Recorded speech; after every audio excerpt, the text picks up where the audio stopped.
Broadcasting live from Syracuse, New York, it's the PS&Ed Show. Addressing topics of public safety, education, and much more.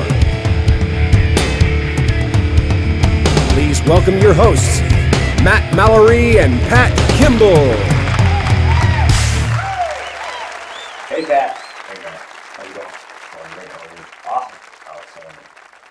So what do we got here? What are we going to do today? What are we going to talk about? Well, Matt, I want to start us off with a little question and answer. But before we get into that, we have a product from one of our sponsors, and I think that we should talk about that first. I agree. So, Lee Armory. Yep. Lee Armory, right? New York State compliant. Status checks are free, kids. New York State compliant, AK. Yes, right? sir. And so what makes this AK New York State compliant, Matt? Talk to us about the Safe Act. They actually break it down completely and then rebuild it from scratch. Okay. They will remove the Slant brake, no muzzle device, right? yeah, no muzzle Bang. device. There's no muzzle brake, anything like that. They remove the grip, put a different grip on there. Yep. With the little tang grip there. But for those people in the free state or law enforcement that can always switch it back, they do have the option for that. Absolutely. Magazines, old school, obviously, you can get that are out there, which are nice, 30 round. Newer school are the polymer plastic ones. Is that one Magpul? It is. Looks Magpul, yeah. It's a Magpul. Okay. MOE. Yep. Yep. So PMAG. And then New York compliant ones, right? Yep. 10 round. 10 rounds. 7.62 by 39.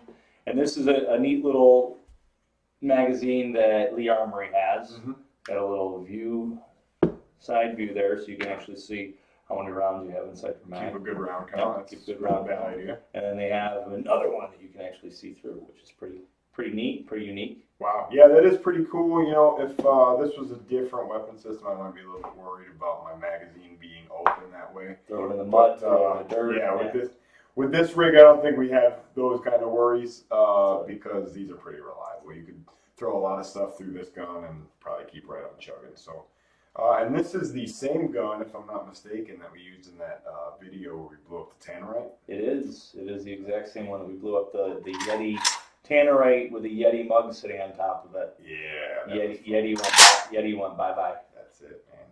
And this is also the same gun we used in our fun gun shoot last October that we had with the Uzi, the AK-47. This one, Tommy gun, the Armalite 50 cal, and my sporterized Mosin gun. Very cool. It was fun. Very cool. Yeah. So this is a great rifle, and a lot of guys don't realize how good this rifle or an SKS is for deer hunting. Yeah. Here in New York State. Potent. Yeah. Oh yeah. It's actually like pretty ballistically similar and even maybe a little superior to a 30-30, right? Yeah. So really you could reach out and touch a deer out to 200, 250 yards if you had to. Unless you're in Onondaga County. Right. Yeah. You can't hear in Onondaga County that we're out of, but hopefully they'll get that changed and we'll be able to hunt with rifle in Onondaga County for deer. Right. See, back home in Genesee County, we don't have some of those problems right now. Free part of the state, right? Well, we used to have shotgun only, Yeah. and they recently lifted the Nice. restriction. And it's actually worked out pretty well for everybody. Nobody's had any issues so far. So. Yeah, I mean, I kind of understand as a hunter ed instructor, I do understand to an extent the rifle stigma, as Sure. that people can shoot a longer distance. I mean, 22 round, like we always say in our classes, they'll travel a mile and a half. They just broke the 3-mile record down in Texas recently. Yep. So, I mean, they can travel pretty far as a rifle. So it's understandable. But then again, too, it's takes away the fun for rifles at short distances, right? Well, there's that aspect, but there's also, listen, it's an individual responsibility, right? And You're targeting beyond. that's it. I mean, that's one of the 4 rules of firearm safety that we talk about all the time. Mhm. And so to me, it just seems kind of ridiculous that we would restrict the implementation of what gun. Now, if we're in a built-up area, suburban area, like down in Westchester County, right? Obviously, they York only City. right. Well, down in Westchester County specifically, they hunt deer with bows in like residential areas Right. because the population is out of control. Highly populated. Right, but you can't use a gun there. So in those places, I kind of understand being more restrictive, and we do need to look out for people as far as safety goes. But ultimately, for me, it's an individual responsibility, and I think that people should be free to, explore what works for them. And if they make a mistake, then we need to hold them accountable. Yeah. And you, as a hunter safety educator, you got to do your due Most diligence, definitely. make sure you're teaching people the right things, right? Most definitely. That's where it And comes from. before we get too far off onto a tangent or go down a rabbit hole, which we like to do, Oh, it's fun. I also want to mention too that people should check out the website because we have the Larry Vickers course coming up, the AK operator course, as well as an AR operator course, and an advanced marksmanship course, handgun course coming up next year in August. So if anybody wants to come out and shoot the AKs, ARs, with a little instruction from Larry Vickers, they should definitely check that out. Yeah, he's a super knowledgeable guy, and this is a great weapon system, and not a lot of people realize that, Lee Armory is making a New York State compliant product. Yep. And actually, I've heard that there are some other manufacturers that are considering introducing some New York State compliant stuff too, which I think is a good thing. Yeah. Ultimately, I wish we didn't need to abide by, all these Change it and stuff, right? Right, absolutely. I mean, it's a tool, like we always say, and it only does what it's designed to do. But actually, these magazines kind of tied into some of the questions that I had for you for question and answer. So, with your permission, I'd like to get started on that. Let's go. All right, so the first question, now what we want to do here, guys, is I just want to give you guys an opportunity to get to know Matt and myself a little bit better. So I think that a good way to do that is to understand some of our individual preferences and choices in different types of equipment that we like to use, and just our different approaches on certain topics. So in order for you guys to get a better understanding of who it is that each of us are as instructors and hosts and things like that, I think it's important to get a little bit of background information. Totally. On that note, 1911 or Glock? Glock. Okay. Can I ask why? I'm in the same. Yeah, I was gonna ask Okay, why. I'm in just the checking. same boat, but yeah, why? All right. 1911 technology, grip safety, mechanical safety. You hear stories of people that have them, that carry them. One, they're heavy, right? 45 caliber, 9mm nowadays is a lot better than it was. It's come a long way as far as engineering. So I think 9 and 45, that ballistics wise, yes, 45's got a more knockdown power, more kinetic energy. Right. But then 9mm's got so many other benefits with it. So if we're looking at a Glock, we could do 45 or a 9. Right. Most law enforcement are carrying Glock 21, 45 caliber, like I do on duty. Right. But off duty, I'm carrying 9mm, Right. right? 1, 2, maybe 3 at a time. Yeah, I've seen it. But I'm actually contemplating downgrading from my Glock 21 to a 9mm. Okay. So personally, striker fire, 9mm, self-defense. Okay. Yeah, and I agree with you on that. I'm also a fan of the striker fire type guns just for simplicity and ease of use. Yeah. And in terms of just like no snag draw type thing, you don't have Right. hammer You don't have spur all the there. extra metal and things can get in the way. And on top of that too, if you're pulling a firearm out for self-defense, do you want to have to remember you got to flip a safety off, stand on one foot, rub your belly to get it to go bang? No. Just one more step. Exactly. One more thing, when you already got the audio exclusion, time dilation, loss of dexterity, tunnel vision, adrenaline dump, hit you like that, do you really want to remember that, oh, that's right, I got to turn the safety off? Right? Yeah. Consistency, right? And the less things you have to do, the less tasks you have to do when the crap hits the fan, the better chance of you surviving. Yeah, no, I agree. And I also, for other reasons, as far as parts fit, right? When you're talking about a 1911, you're talking about slide to barrel fit, slide to frame fit. You're talking about bushing to slide fit, bushing to barrel fit, your feed ramp, your barrel hood, and where your slide actually rides up over the barrel as it's going back into battery.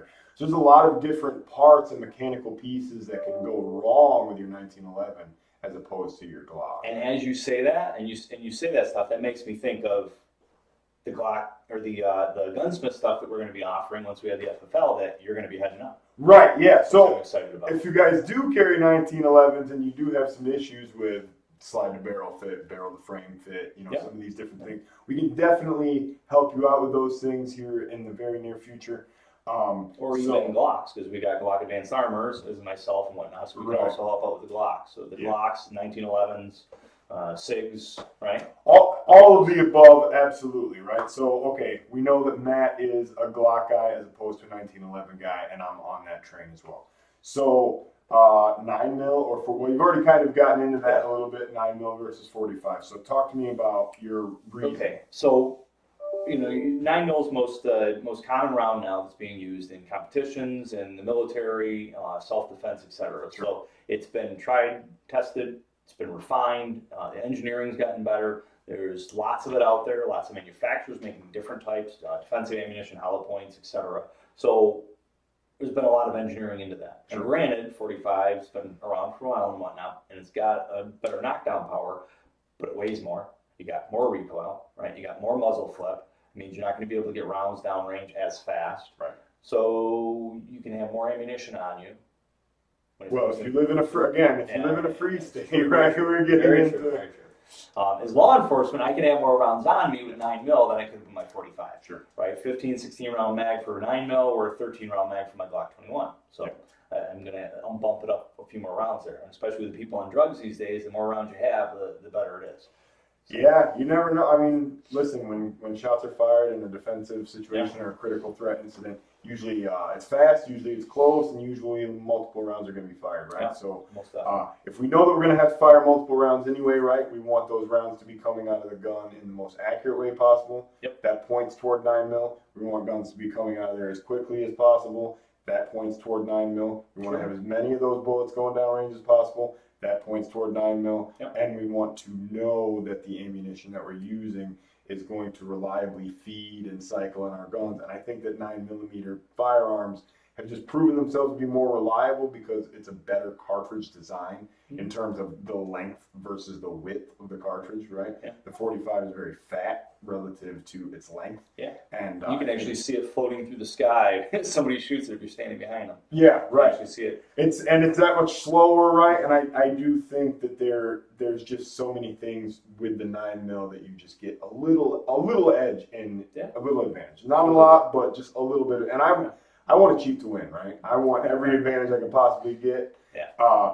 Because if I have to use a defensive tool, then I want to be able to use it effectively, right? Yeah, So definitely. cheat to win. Can we say 9 mil and striker fire? Yeah, 9 mil striker fight, I think are the two winners in that category. And one of the things, Rob Pincus, who we'll have Rob on shortly, soon enough in the next few episodes, his focus too is 9 mil striker fire. That's what he's really pulled from data as far as being able to stop threats, et cetera. The empirical data that they use to create the defensive shooting fundamentals of the USCCA, they pulled that from that. Yeah, I think there's enough information out there. There's been enough officer-involved shootings. Yeah. There's been enough dash cam videos and all those good things. Body cams, dash cams. Right, and we've seen enough wound cavities of 9 mil and 45 to really understand. There's not a whole lot of difference. A lot of people think that the 45, because it does have more muzzle energy and things like that, that it's going to be this much more devastating round, and that just doesn't hold true when you look at the actual data that's out there. Correct. So for me, I agree with you. I think 9 mil is a clear winner there. Now, the reason that the magazines kind of brought this into my head is because, as you know, we were outside shooting the AR a little bit ago. Yes, we did. And I know that our Glocks have polymer mags, right? Yeah. But if I had to choose a magazine for my AR, right, would I want to choose a metal mag, do you suppose? Or do you think that the polymer mags now have gotten good enough? So I'm a huge proponent, like I had in the military, and I'm not sure where you were at the time when you were in as far as metal or polymer, but... I saw both, actually. Did you? Yeah. Okay, and I had metal when I was in. So, when I went through the military and the Army, it was metal. Yeah. And it was what I was used to. It's heavier, it gets colder, Yeah. right? So there's a benefit to that because they're more sturdier, more robust. Mm-hmm. But the polymer mags are lighter weight. Mm-hmm. There's benefits to them. If it's a good company, it's a reliable company, and the mags feed properly, Right. they stay in there, right? Stay in the mag well. Staying seated is big, Staying seated is very important. Then I don't have a problem with that. But I've seen polymer mags, they'll wear down easier, right? It's plastic. It's eventually going to wear down, and the stuff's not going to work the way it's supposed to. So service, you got to service. They got to be serviceable. And if they're acting up on you, you got to take them out of service. Maybe use them just for plinking or something, but not for self-defense. Right, and that brings us to another good point, which is numbering your mags or having some kind of an identification. Yeah. So then you say, oh, the number one mag's been screwing up on me all the time. Now you can say, well, I got one mag. Well, which one is it? I don't know. But if they're numbered right, you can start seeing a pattern. Right, and so if I know that my magazine number 3 or magazine number 4 is giving me an issue, that thing's going in the range bag, and it's going to stay away from whatever I might be carrying on a day-to-day basis. Or it might be a target, right?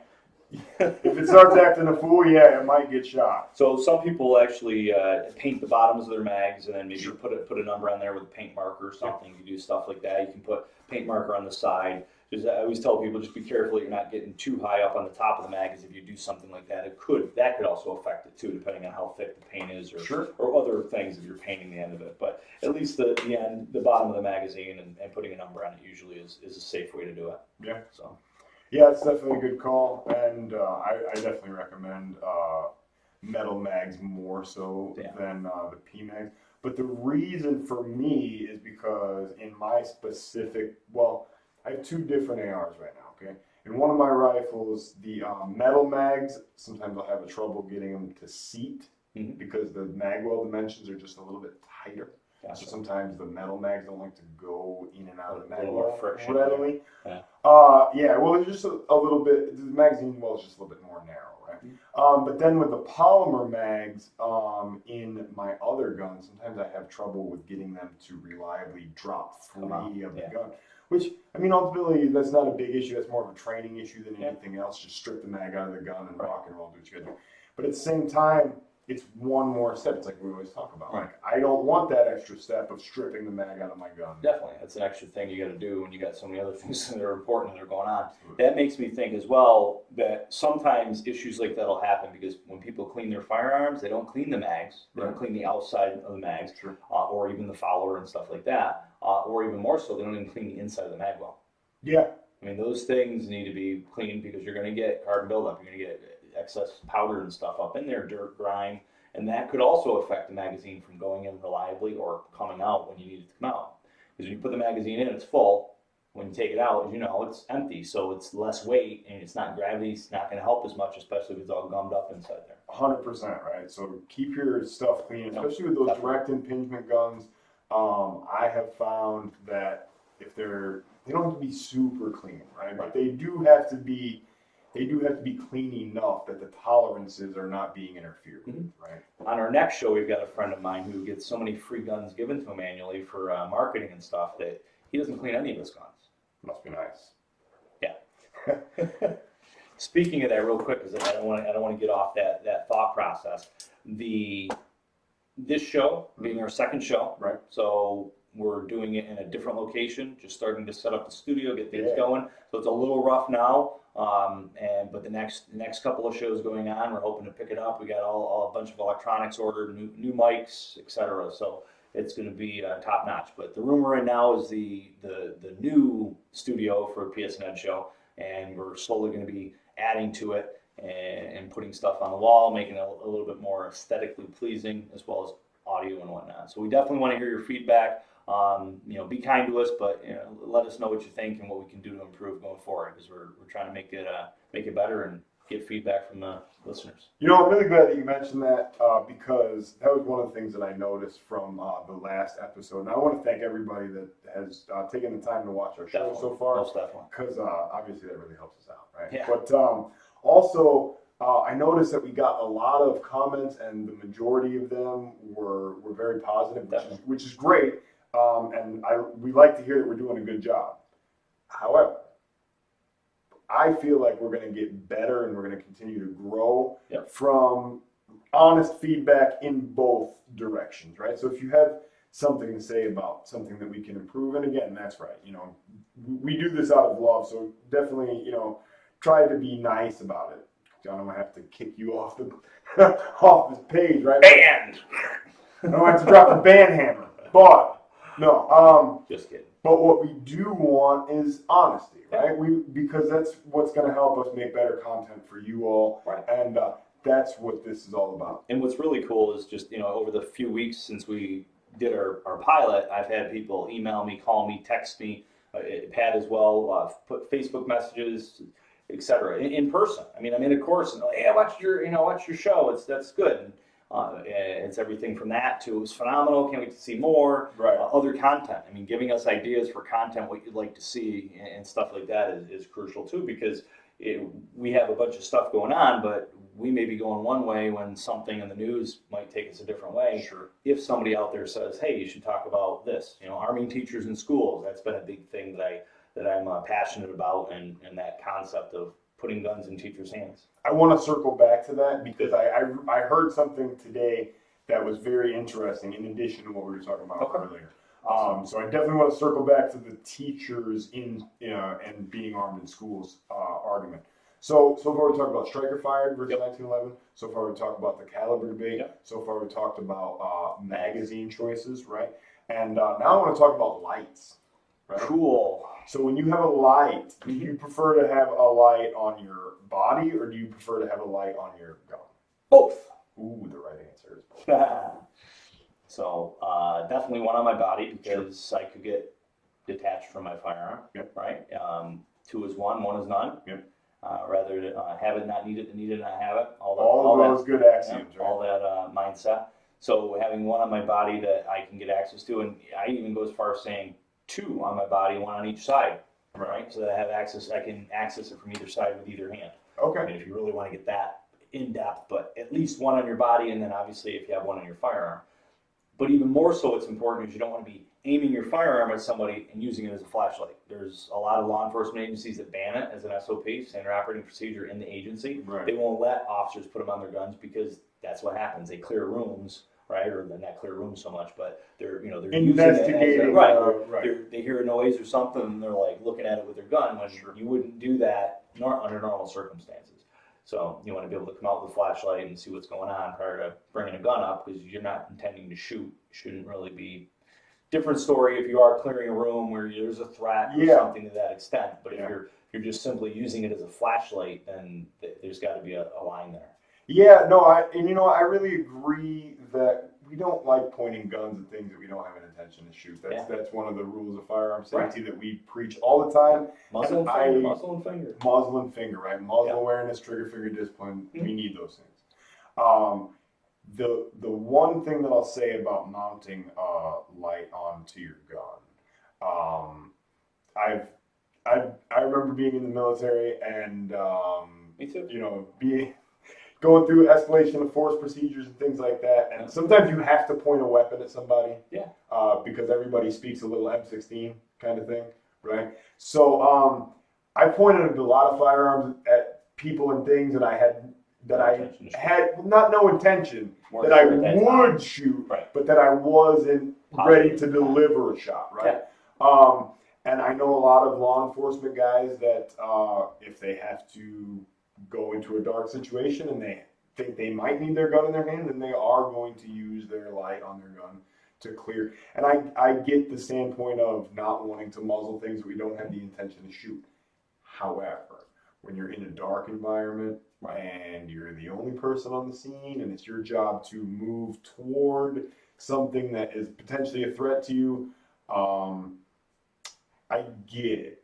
So the only thing that I would say about that is it's a training issue. I prefer to have both. Yeah. But if I only have one, I prefer to have it on my gun. Right. If I had to choose one method, I would choose it on my gun. And I think too that it's in one aspect, because we're talking military, it's apples to oranges. Yeah, a lot of different. Yeah. Though we're going to do AR 101 class and we're going to have Vickers come in and stuff. That mindset is coming from the military, but we've got to make sure that it's compliant with civilians because we don't want them to, Article 35 use of force.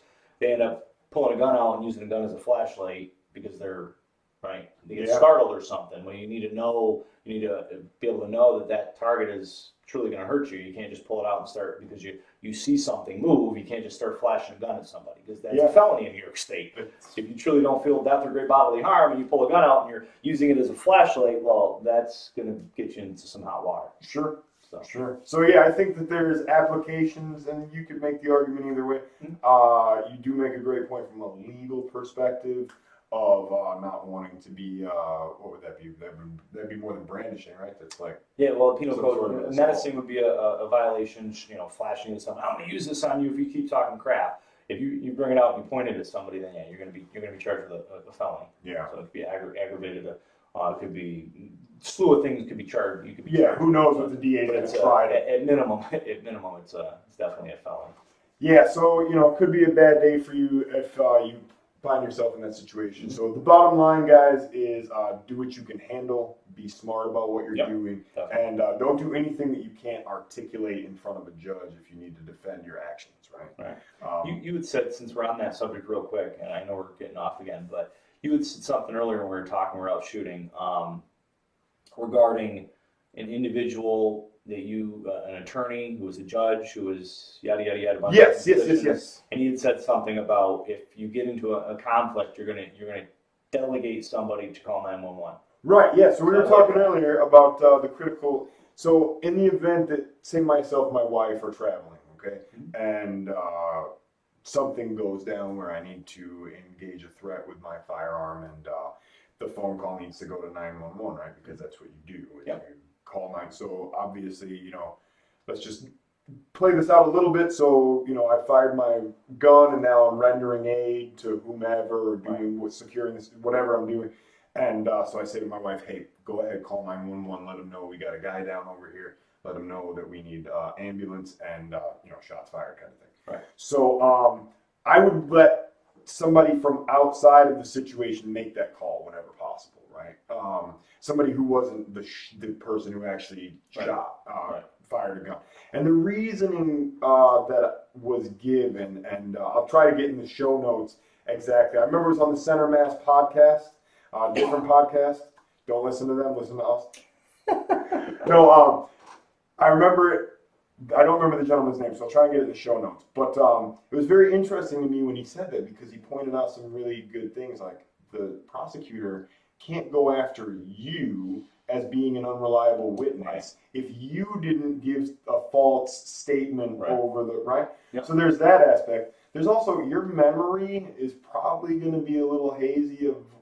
Even if something just kind of happened, you might not be mentally prepared to make that phone call, right? You might need to take a second and just assess the situation, see what's going on, perform some aid, do whatever. So I think having somebody else that can make that call in that event is a good idea. Well, we're in an age of it's called diffusion of responsibility. Yep. So if something happens and you scream, somebody call 911, they've got a knife.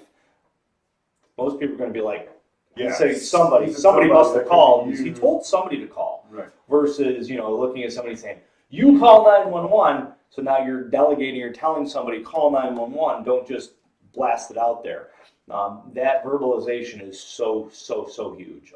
There was a instructor in one of the courses that I took in law enforcement a couple years ago, and he said there's a situation where a female officer had taken a African-American male who was in custody, took him to the hospital. He was on the bed in the ED, emergency department. The curtain was closed. And everybody in the emergency department heard was, drop the scalpel, drop the scalpel, drop the scalpel, drop the scalpel! Bang, bang. And that was it. And the point of that is how many witnesses were there? Everybody that heard it, right? Everybody that heard that, because what didn't they hear? They didn't hear, I don't have a scalpel, I'm sorry, no, don't shoot. Okay. They didn't hear any of that. All they heard was her pleading for him to drop the scalpel, and he didn't. Versus if she didn't verbalize that, and all they heard was bang, bang, somebody, right? what's going to run wild? Conspiracy theories. Yeah. He's already hospitalized. Right. He's black, she's white, she's a female, he's a male, he must have made a pass at her. Who knows, right? Sure. Things are going to just go crazy. So that verbalization is so crucial because, I pull a firearm on somebody and they have a knife, they drop the knife, and somebody walks around the corner, who looks like the bad guy? Well, you do. Me, because I got a gun pointed at somebody whose hands are up because they dropped the knife. Yeah. So that verbalization just is so crucial. Even if somebody doesn't see what's going on, if they may hear it, then that might actually bring them to seeing what's going on now, and they're automatically going to think you're the good guy. Wow. So hopefully the bad guy doesn't do that. But that really makes a lot of sense, and that goes to the other point of being the first one that actually calls 911, right? Yes. Because whoever is on that audio tape, they're going to play the audio tape in the courtroom, right? Yeah. If when, and and believe me, you will be called into court to defend your actions in the unlikely Most event. definitely. So believe me, when that happens, they are going to play that 911 tape in all likelihood. And if it's somebody who's been shot calling 911, that's going to make you look bad. If it's you calling 911 saying, hey, I just had to defend myself, then you look like somebody who's coming forward, who's got nothing to hide, and now the police, are really interested in your side of the story because you can help them put this bad man in jail potentially, or whatever the case is. Yeah, totally. I say that in all my class, our 35 class. First person to call 911 is typically the victim. Right. Yeah. Get on the phone, call 911. People say, well, if I feel threatened and I pull my firearm out and they run away, what should I do? Call 911. Sure. But I didn't point the gun at them. They didn't assault me. Like, so what? What if they see you pull the gun, they turn around and run away, and they call 911 and they say somebody at this address or this person driving this car just pulled the gun on me. They don't have a criminal record. Maybe you bounced a check, misdemeanor crime, right? What's going to happen? Okay, you got a record. They don't. Whose word are they going to take now? Yeah. Right? It could be they take that person's word for it. Yeah, potentially. And there's people always bearing false witness these days, or trying to get out of trouble that they caused. They're doing something wrong. Well, if they can call it before you call and then blame you for pulling the gun, then maybe people are going to believe that they weren't the ones that were going to assault you first. Sure. Yeah, no, absolutely. Those are all great points. And so definitely, make sure that you're being proactive and get some training, guys. That's the bottom line. I mean, if you've never heard any of these things that we're talking about before, if this is the first time you're hearing about it, get trained. Then you need to get with somebody that can really help you to understand what the law says and what some of these rules are that we need to follow. I'm hoping that it'll work out, that I'll be able to do Masada Ayub's course. I'm going to travel to his course, as well as have Andrew Bronca come in and do a course here. Have him on the show too. I've talked to him about coming on. He's amicable to it. So and I always say, you did the Larry Vickers course earlier this year. You've done USCCA courses with me in the past. This past year I did the USCCA's Defense Shooting Fundamentals Instructor Level 1 and Level 2. I flew to Wisconsin for Level 1. I finished up Level 2 in Reno, Nevada this past year. So right there's 3 courses that I've taken this year alone as a student, because I'm trying to always increase my ability and my knowledge and my breadth. And I always use it this way. When was the last time you rode a bike? Been a long time. Yeah. So if you got on a bike today, would you be able to ride it as good as you did a long time ago? No, you're going to be rusty. It's the same as it. Driving a car, roller skates, ice skates, right? All that stuff's the same. Shooting firearms is a perishable skill. Yeah. So it's just DT, defensive tactics, hands-on stuff. It's a perishable skill, right? As we get older, right? knees break down, backs, necks, all that stuff starts going crap. So the more we can do that and keep our body and our mind in tune with each other, the safer we are against the dirtbags out there. Yeah, 100%. And that brings me to another thing that I'm really pretty adamant about, and that's doing some sort of physical training. Yeah, which we did a lot today, back and forth to the range. So much walking, holy cow! It was fun though. It was fun. It was a good hike. I love my watch said yes. Good job. Keep it up. I love being out there in the grass. I live in the city kind of, and so I don't get much chance to get out in this kind of environment, and it does me a lot of good. Butters liked it too. My dog. Oh, he was stoked. He was having a grand old time. Absolutely. So that brings us to question number 5. Right. What do you got? Hit me up. You're wondering what question number 5 is. I am. So not staged. He didn't even tell me. He has no knowledge of this question. So the compliant AK or the compliant AR, right? Okay. So we could do this one of 2 ways. We could have a gun with features like our slant brake and our pistol grip and our bayonet lug and all that. We could even attach a bayonet to it. Yep. But we got to fix the magazine in place if we're not law enforcement. Yep. Semi-automatic with a detachable magazine, then the features start adding. Right, absolutely. So we got to fix the magazine, and the AR platform, same exact deal, right? Mm-hmm. If we want a gun that has features, i.e., your muzzle brake, your bayonet lug, your pistol grip, your collapsible stock, all of that kind of stuff. You need to fix the magazine. Mm-hmm. Now, I have a really strong opinion on that, which we can get into after, but what would be your preference in that case? Would you prefer a fixed magazine, or would you prefer a gun with no features? Geez, if I had to choose, glad I don't have to choose. Yeah, right. Fixed magazine or a gun with no features. I mean, what you're looking at right there is a gun with no features, Yep. right? So that works. I like it. Pistol grip's a little, wonky without the actual original pistol grip installed, but that works. Yeah. There are, I'd say for an AK, no features, and I'd say for an AR, fixed magazine. Because with a fixed magazine, with the AR, and you may know, I don't know if there is one for the AK, but I know for the AR, they do make it's like a stripper clip. Mm-hmm. It's a device that you can shove it down inside the fixed magazine. So Yeah, they are, makes sense. yeah, right. They are working on ways to make it a little faster, ability to load it. So I think just thinking it in a higher level, I think AR with a fixed magazine because of that feature, Right. and then AK near compliant. Okay. And there's a couple of reasons that I asked that question. Number one reason I asked that question is because I know you've never had to make that decision. And I bet some of the people that are watching and listening to the show have never had to make that decision. So let me just go ahead and tell you that an AR with a fixed magazine is not the answer you're looking for. Okay. And the reason why is because if you run into some sort of a phase 2 or phase 3 malfunction, right, and you don't have the ability to drop that magazine, what you end up having to do now is insert some sort of a tool into your upper receiver in order to retract your bolt carrier group to the degree that you will then be able to. And if you actually have like a bolt over base malfunction or something of that nature, you may not even be able to manually drag that thing back until you have disassembled the gun by, guess what, dropping the magazine, which is fixed in there in such a way that it has to be removed with tools. Right. Yeah, I mean, I So guess you're not going to be able to do that. That makes sense, because if you get a double feed with a handgun, you got to strip that magazine out to be able to clear that. Well, it's the same thing with an AR if you think about the way that they load and feed and all that stuff. Yeah. So yeah, no, that's a very good point. And the only reason that I know that is because I've run into that exact problem. Yeah.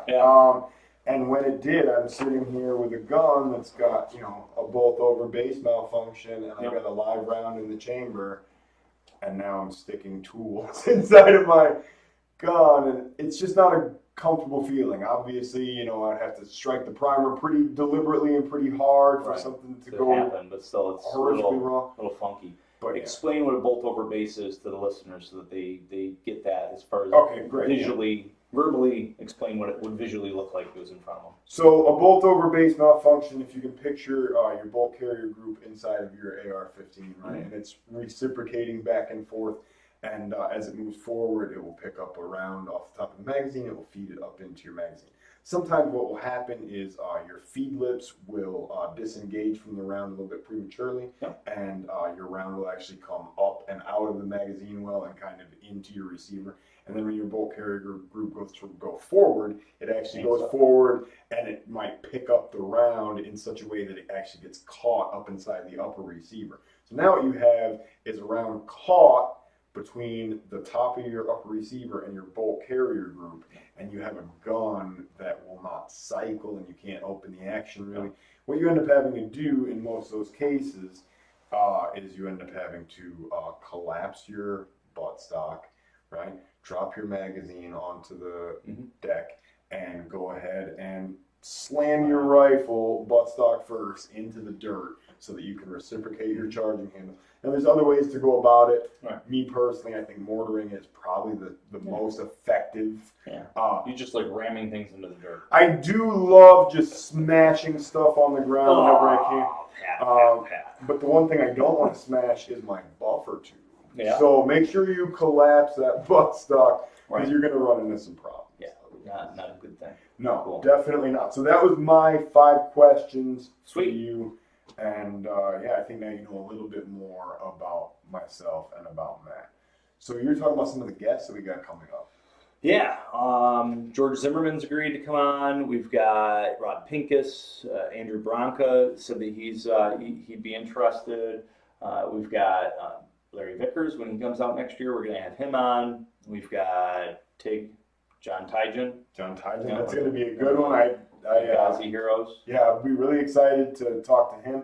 And we actually got another guest coming up this coming week that I'm really excited about. Batavia native Mr. Eugene Jankowski Jr. Yep. is going to be joining us. For those of you who don't know who that is, he is the host of the Top Shot television program. He is also the host of another television program on the Outdoor Channel. The name of it is escaping me now. I do apologize for that.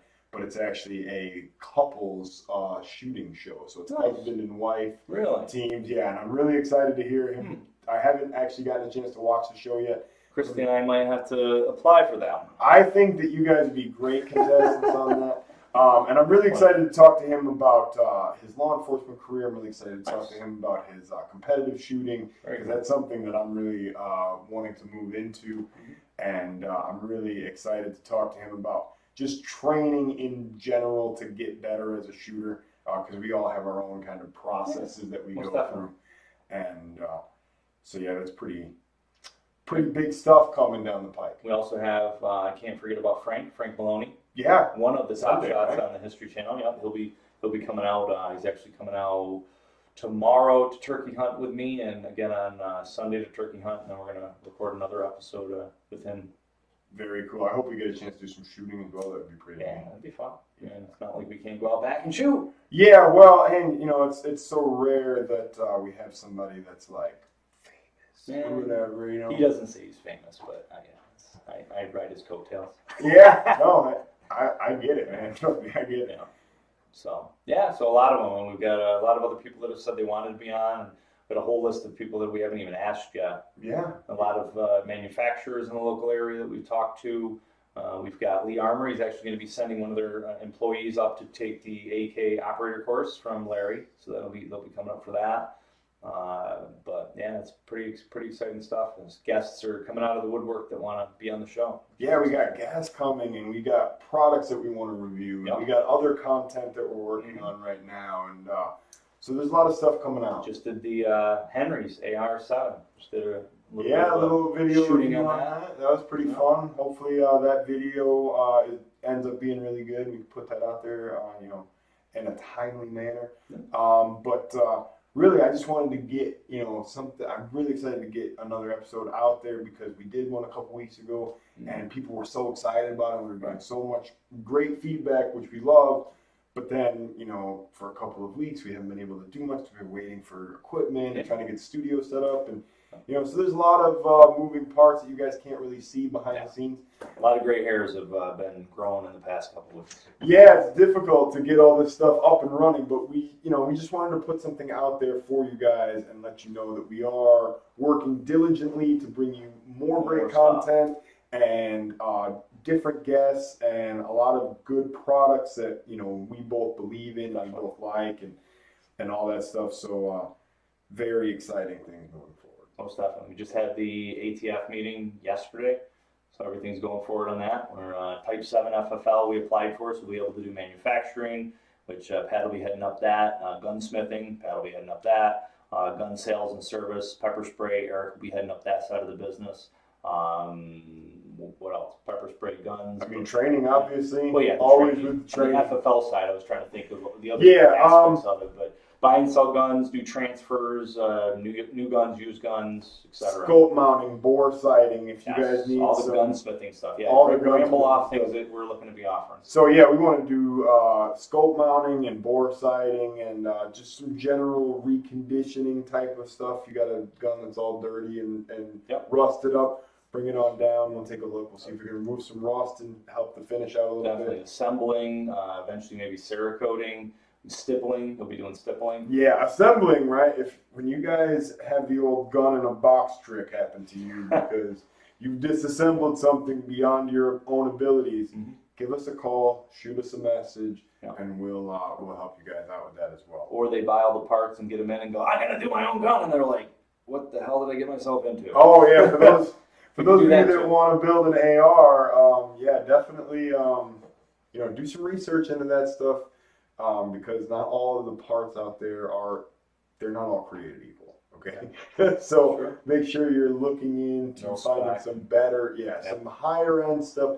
Spend the money, guys, on a good bolt and a good barrel, and you know, definitely make sure that your trigger, right? I am a big believer in having a good trigger, Good especially trigger. in my I rifle. was shooting somebody that's certified as an instructor, a local FFL, Mhm. Type 7 FFL, and went out to the range, certified him as an NRA pistol instructor. Nice. And he let me shoot it. I think I showed you the picture of it. I sent you over the picture of the Glock 34. Oh yeah. The trigger on that was nice. Yeah. So, and we do custom guns like that too. Custom builds, like quality of the STI brand, where they're, you know, you're spending $2,000 on a competition gun. That's something that we'll be putting together as well. Yeah, if you guys need you know, customizations done on your Glocks and things like that, triggers or, you know, whatever, new sights, obviously we'll be Yeah. installing night sights on people's guns and things like this. But yeah, really excited to get started with all these different projects, Same. and really excited for some feedback, right? And that's what I'm really after that this time. Like, I want you guys to call us or to, you know, send us a message with questions, or let us know the things that you like about the show. Let us know some of the things maybe we could do a little bit better.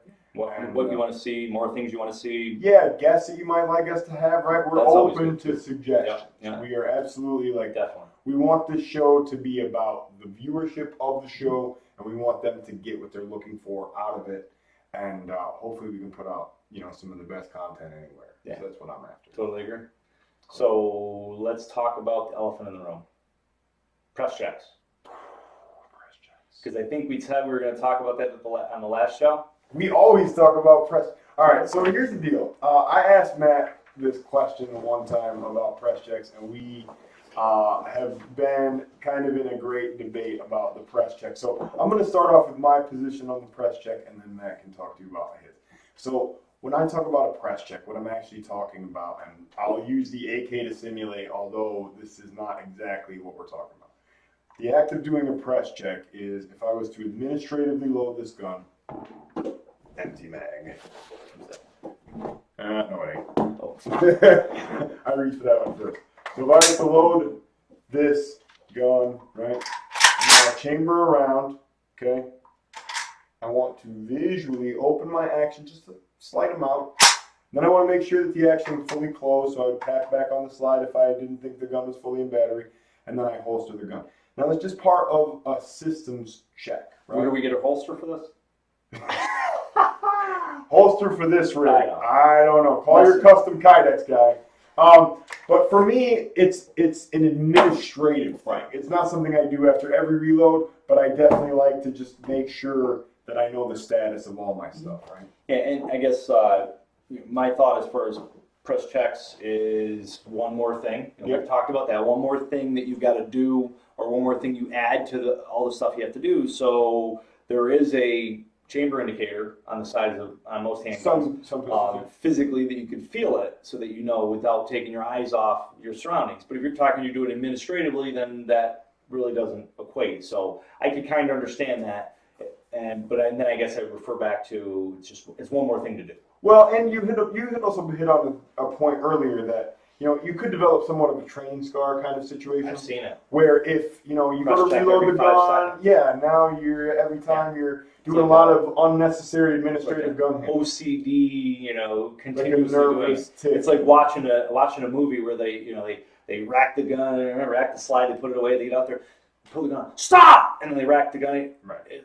Why are you racking the slide again? And Right. there's nothing ejecting out because you just racked it back there at the precinct. You know, Right. that's like crazy. No, it does become, for some people, it does become like more of like an indicator of how tactical they are. Or it does become an indicator of like, yeah, I'm so squared away. Tactical, you load the revolver and go. Yeah, Full right. cylinder. Like that kind of thing. Yeah. Like that same guy, he's doing a lot of press checks. Okay. For me, it's not something that I do. But understand too that when I went to the SIG Academy, right, that was something that Jim Myers really hit home on. Pretty much every time that he stepped out on the line to do a demo, Nice. he would always, like before he would do his demo, hey, press checks are free. And I agree. Like I've heard you say that. Yeah. Checks are free, man. And I always give credit back to Jim Myers too, because he's the one that actually kind of put that thought process in my head. But it's such a true thing. Like it costs you nothing to verify the status of your firearm at a time when it's like convenient to do so, and at a time when it's not actually gonna put you in danger to do so, right? So I think just verifying what you think you know. Right. Because I'm big on that too. Like redundancy is so big in what we teach as far as safety goes, and it's so big in what we teach as far as people just being aware of themselves and their equipment. And it's the same as like when I put my tourniquet on, I put it in the same place every time. Consistency. Right? You want it in the same spot. Yeah, when I go to reach for it, I don't want to be thinking a whole lot. Where'd I put that? Right. And the same thing when I drop my gun, I don't want to be thinking, hey, am I going to drop the hammer on an empty chamber right now? Yeah. Because I've done that. I've done it in like a class, or I've done it. You know what I mean? I've even done it doing a demo in front of a class, and then like I'm standing here with a dead man's gun, and I'm supposed to know better, right? So I've just really tried to like maintain that habit of like take 1 second, verify what you think you know. So number one, if you're teaching a class, you don't go out there and look assed up. But number two, you don't put yourself in harm's way with a gun that's not ready to go. Right. So that's just me. Press checks. They're free. They cost you nothing, I swear. I will never charge you. So a couple other sponsors that I wanted to mention that have come on board for the show. Yes. PowerTech flashlights. Mhm. So that's one. Obviously, Lee Armory. They've come on board as a sponsor for the show. Yep. And we got quite a few others that we're in negotiations with now. So it's going to be good. It's looking good. And if you would like to become a sponsor of the show, right? Reach out to us. We got a whole plan set up. It can be as minimal as you want, or it can be a sponsor of. Put a commercial on in the middle of the show if you like, or as little as just a couple mentions in the show can be very cost effective for you and get your name out there. Yeah, our audience is pretty small right now, but I definitely think it's going to grow, and we're going to put out some good stuff. People are going to come and they're going to see. If you're going to be a sponsor with us, you get your money's worth. Believe me. And the big thing too is it's not just the show that you can get exposure from. It's the classes that we teach with. We mentioned last time in the original first podcast that we did that we do 50 different courses 150 times a year to many thousand students all over the country actually. So we're dropping our sponsors' names in those classes, website logo on the website, etc. So we're thinking about doing some shooter shirts that we'd wear around to SHOT Show and stuff. So we'll be at SHOT Show as well as Great American Show, and I travel for Pro Staff for Laser Ammo, so I do a lot of the other shows as well. Yeah, that's all. It's all really good stuff. And, most definitely. I'm super stoked about it, and I definitely can't wait to see how much we can grow this thing. Right. I like it. Cool. So, good show, man. Cool. See you next time. Have a good one, guys.